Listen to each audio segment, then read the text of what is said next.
It's going to be really high level racing. You know, these guys are just absolute animals. It's the ultimate test of endurance.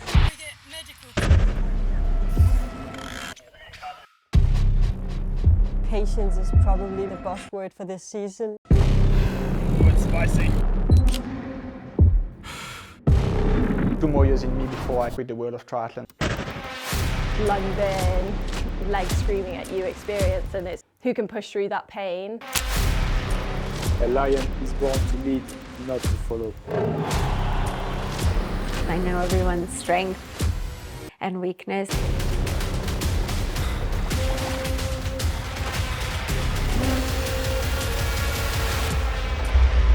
The race to Qatar is on.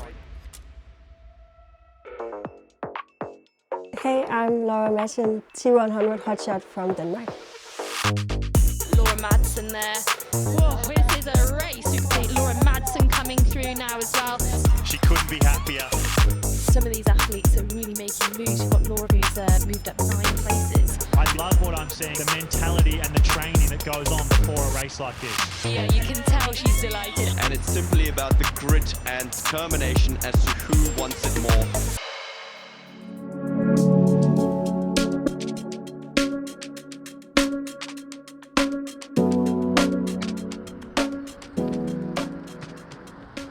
I started as an age grouper in 2022, which for me seems like a long time ago, but yeah, it's a bit unreal to be able to already perform at a top level in the sport. 3 years ago, I would have never imagined to be one of the wildcards and now a hotshot in such a good stage in a world tour.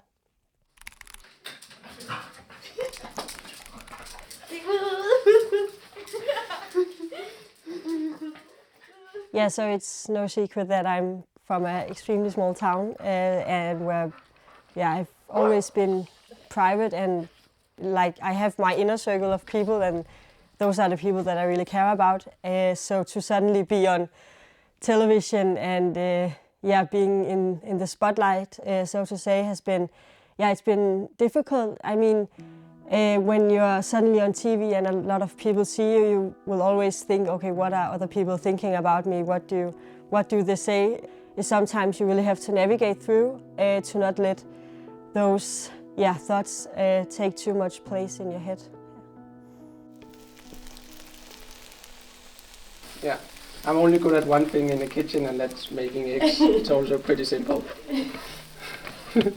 Yeah, so the first time I met Thor was at Challenge Samorin in 2022, where I raced as an age grouper actually, and he raced as a professional. And then we met there and then started talking and then have been together since. Yeah.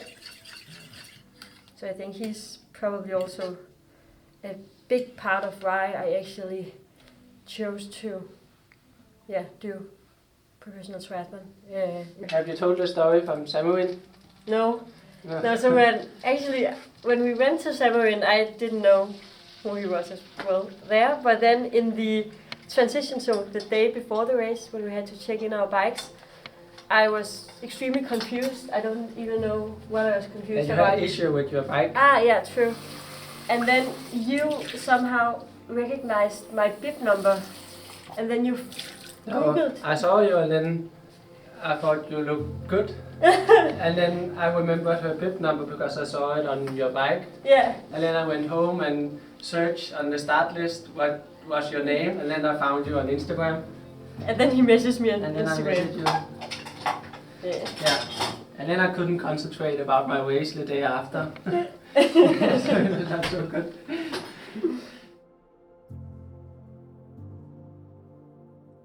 So this is our training garage. Where we have our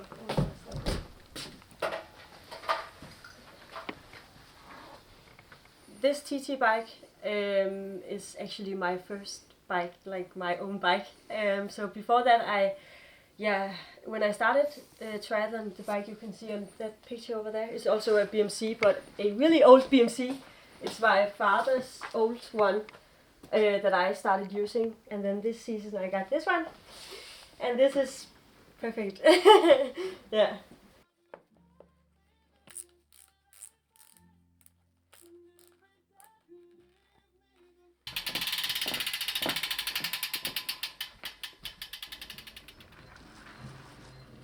Sådan. Tror du godt, at jeg bare kan begynde at cykle, så jeg tror, at jeg skal kalibrere vægtmåleren? So last season I think I had some good rides, and then I also had a couple of not so good rides.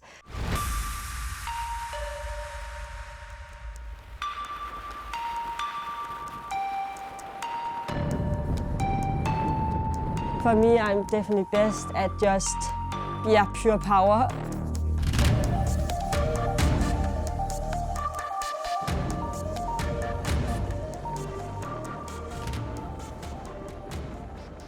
So not a really technical route, which probably is because of the place I'm from. It's not like the most technical routes we have around here.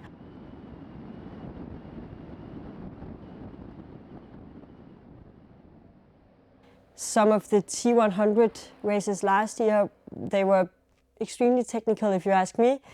So that's definitely something I'm trying to work on and to improve for this season.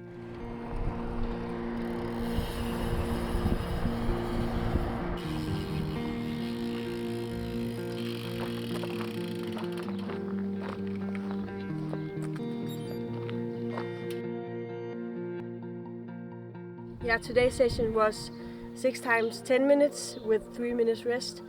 And usually I will, just look at the watts, be around 250 to 260 or something, which I also hit today, so that was good.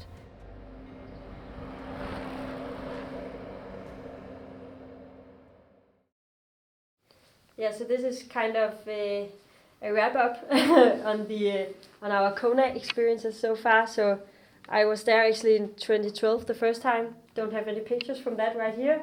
And then we went there in 2017, where my dad finished 4th in his age group.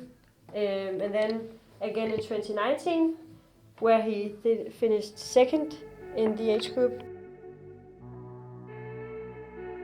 I started the triathlon myself in 2009. I got pretty hooked at the start. It was something that was perfect to seeking goals and try to reach them and get in the process of come from A to B in a training plan. It took a lot of time and commitment from my side, and I think that is probably one of the things that all of my children have applied in their life. Of course, you have to balance the coaching aspect and the dad aspect, but I think it goes hand in hand, actually.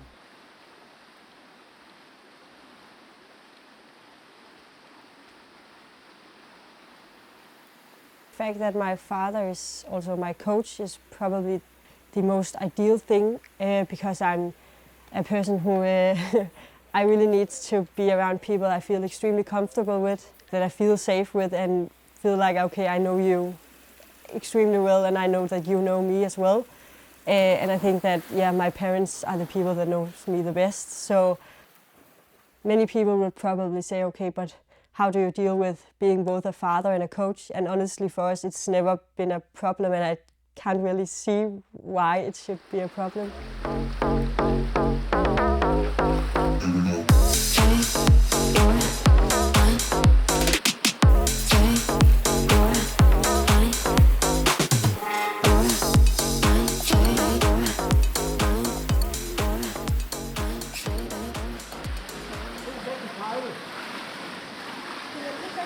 Ja. 1.15 på den første. Jamen, jeg tror, alt for hurtigt til at starte med. Ja. Men man kan se din kadence også, den falder efter de første 100 meter.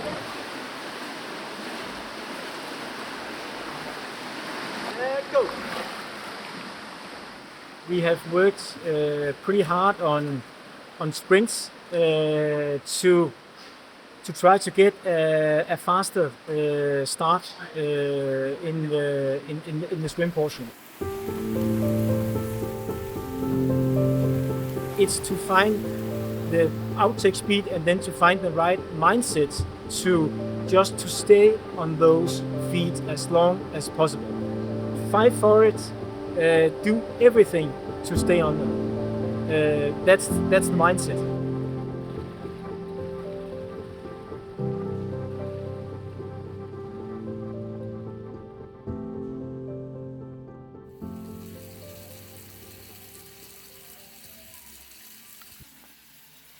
The hotshot contract that I have this year is given to athletes who they think can, spice up the race a bit. I take it as a big compliment, and that people believe that okay, she can perform at the very top level without having proven it that much before. Taylor Knibb looks great. She looks like she's running extremely well. That's the thing with this battle. Both Taylor Knibb and Ashley Gentle look great for them. The grand final, Taylor Knibb, you are a world champion! Yeah, I mean, racing the grand final last year just made me learn a lot about the races. I mean, actually racing all of the T100 last year, I got a lot of lessons learned from these races. So yeah, it's impressive to witness these amazing performances from Taylor Knibb, Ashley Gentle, Julie Darren. That's amazing and something that inspires me a lot.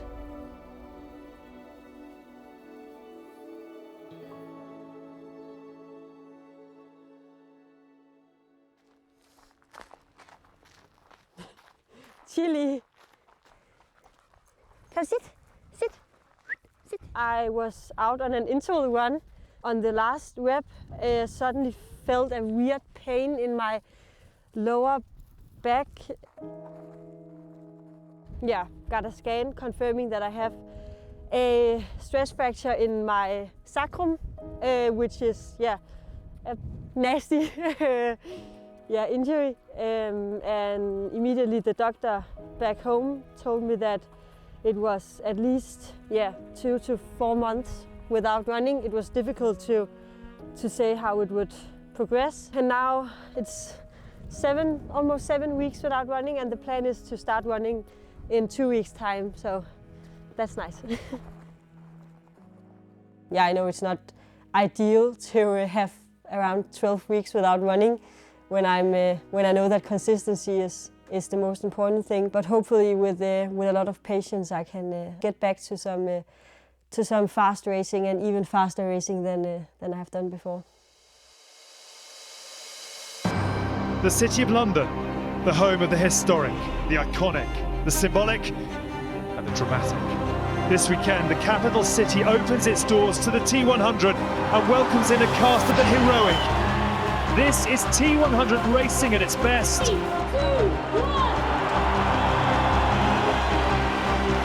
Time to hold on tight.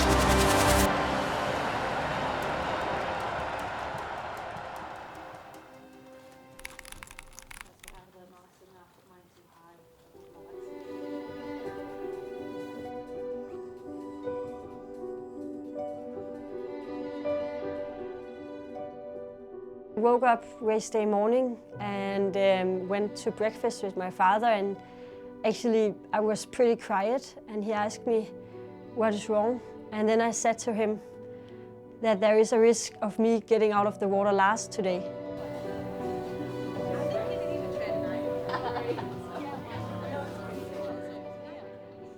And I was thinking, I don't want to be last out of the water. I didn't have that much confidence when I woke up this morning. But pretty quickly I kind of got it shifted in my head and had more the thought of, okay, you have basically nothing to lose, you have anything to win today. There is so much depth in the women's start list. Plenty of homegrown talent as well, because there are 9 Brits taking to the start line here. And then went to the swim start and just did my usual routine before a race. And I was nervous, but also just excited to finally be on the start line again.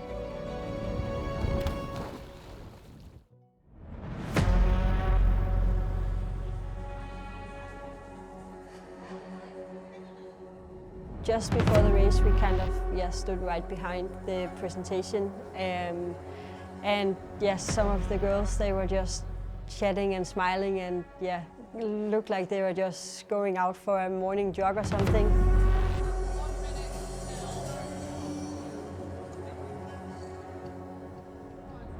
And I was thinking to myself, why the hell did I sign up for this?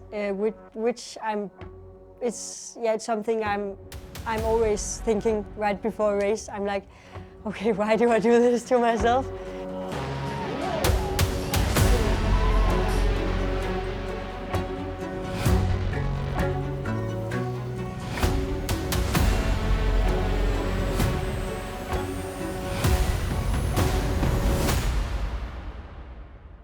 Suddenly, you're just standing on that pontoon, and then you're now in the hands of the starter. Athletes, you are now in the hands of the starter. And suddenly just boom.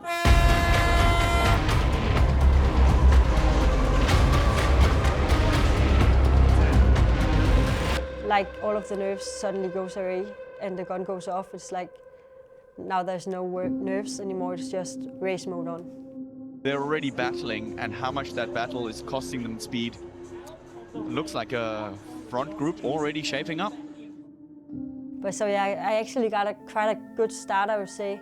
Yeah, so I could see, still had Georgia Taylor Brown on me when I came to the first red buoy, which was, it felt good to look and see, okay, there is some good swimmers beside you. So I felt like I was in a good position. And then around the buoys, there is always like a bit of fighting for positions. It's a very, very aggressive start. Everybody's fighting for the inside line, which is significantly quicker. But then all of a sudden, I think, Megan McDonald, who was right in front of me, something happened with her shoulder. So she stopped in the middle of the swim, and I was right behind her. What's happened here? Oh no. Somebody's been pulled out of the water. McDonald, maybe? They seem to be holding their shoulder, it looks like. This has obviously had a very unfortunate early end to their day. So kind of lost the front group just by being a bit confused on what was happening around me.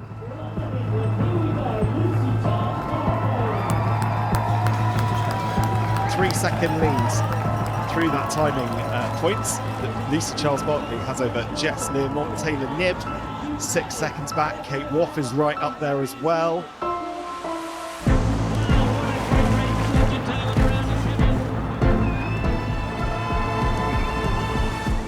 I could just see that the group in front of me was like going faster, and I lost more and more time.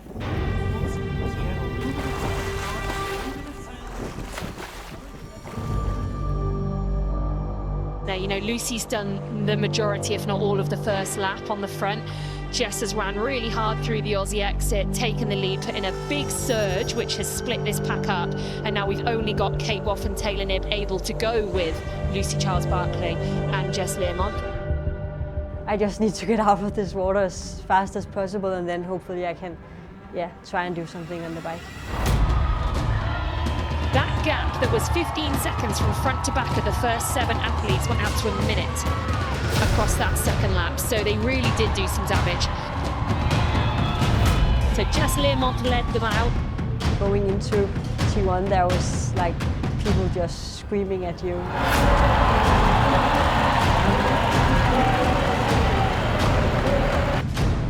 Eyes on the front of this tricky part of the bike course. Technical is obviously a very broad term, but this is a very tough course. We've already seen a few speed bumps that these ladies have to navigate. There are 6 roundabouts on the course. I think this bike course is not really a course that suits me that well. I didn't really grow up riding a bike, so I'm not that comfortable with riding technical sections yet. Lucy Charles-Barkley right in the mix here. And she's got a host of good support around her. You can just see in front of her Jessica Learmont, Kate Woff in second, and Lucy in third. Also see that Lucy, Taylor, Kate and stuff, they were out in front, and then immediately knew, okay, you're not gonna catch them. But I also know that, okay, you have the ability to catch some people. So I just put my head in the game and really made sure that I just stick to my own power numbers.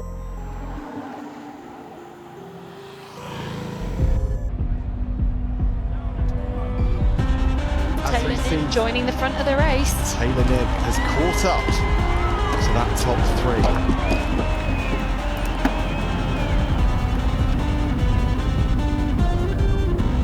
So I could see that I was getting closer and closer to, I think it was Grace Alexander who I overtook first. I also overtook Ellie Salthouse, which was, it's always a good feeling to overtake someone. It kind of gives you that extra boost of, okay, you're going in the right direction.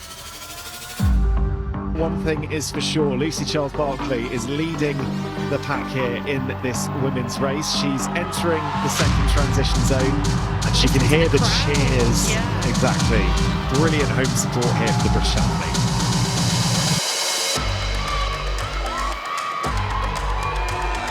And it looks to me like Lucy Charles-Barclay did get out in front of Taylor Knibb. Kate Woff out fourth.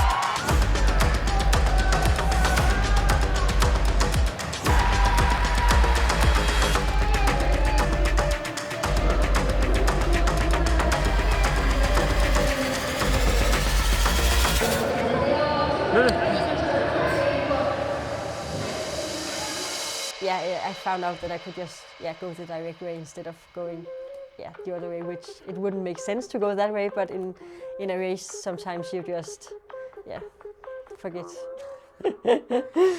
Taylor Knibb and Kate Woff have made light work really here of catching up to Lucy Charles-Barclay. Make it timeless. Never let it fade. Make it timeless. Never let it fade. I'd honestly say, like, these athletes right now, they're in their element. Timeless. But Kate Woff, right here, looking like it's hers to lose. I mean, she's breathing comfortably.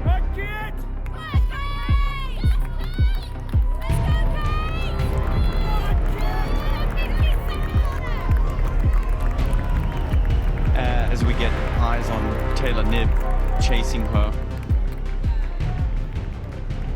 The turning point on the last lap, I could see Georgia right in front of me. And I could see that she was kind of slowing down. So I was thinking to myself, okay, now you try and catch her.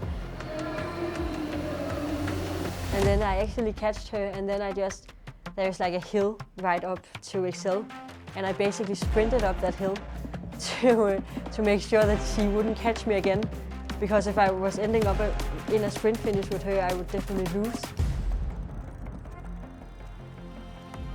This is so exciting. Lucy Charles-Barclay overtaking Kate Woff here on the final lap in London. The center where the transition was, we ran through that each time. The crowds were amazing.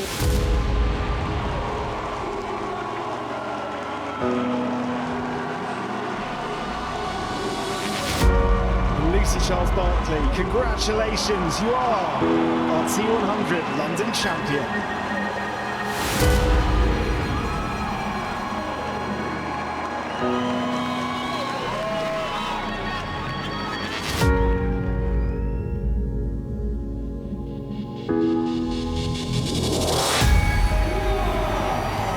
Kate Woff coming home in second. Taylor Knibb comes home in third. Yes. Look at that emotion. Look at it pour out of her. What a season Kate Woff is having, as you were saying, Jan. Absolutely incredible.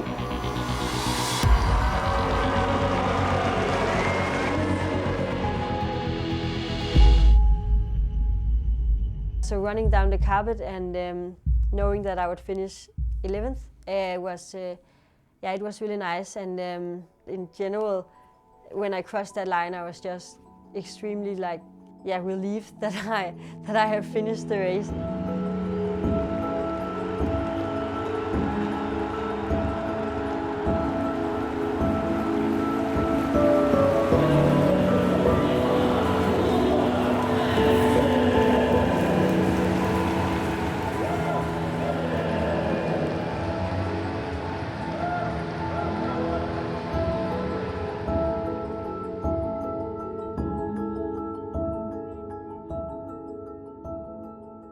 for me, racing these T100 races, it's extremely overwhelming, and yeah, sometimes I've questioned if I'm even good enough to be here. I think this injury had kind of taught me that, okay, Laura, you're still quite young. You really just have to enjoy the process, and I just felt like, okay, you're getting back again to being able to race. I wasn't live.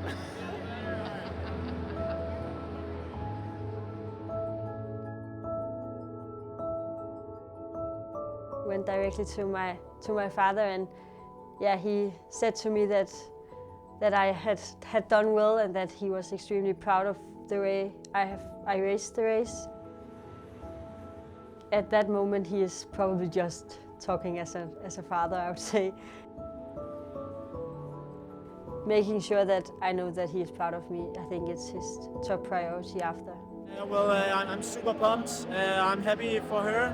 I'm happy for the way that she pushed it through on the bike. I'm happy the way that the running is progressing, and yeah, all in all, it's a super good day for Laura. So yeah, it's a work in progress, but things are going the right way, and we just had to build on the run, so she can get further up in the rankings. So all in all, it's a super good day for her. States of America, Taylor Nick. Winner of the Silver Trophy, representing Great Britain, being on a race course with some of the girls that I have seen race a couple of times before when I even started doing professional triathlon, it's quite unique, and it's especially with Lucy.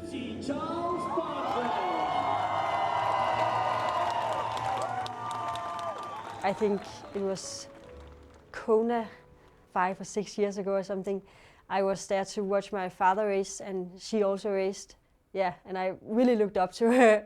So to actually be on a start line with her and race with her is quite special. Congratulations to all the winners! Congratulations to all the winners!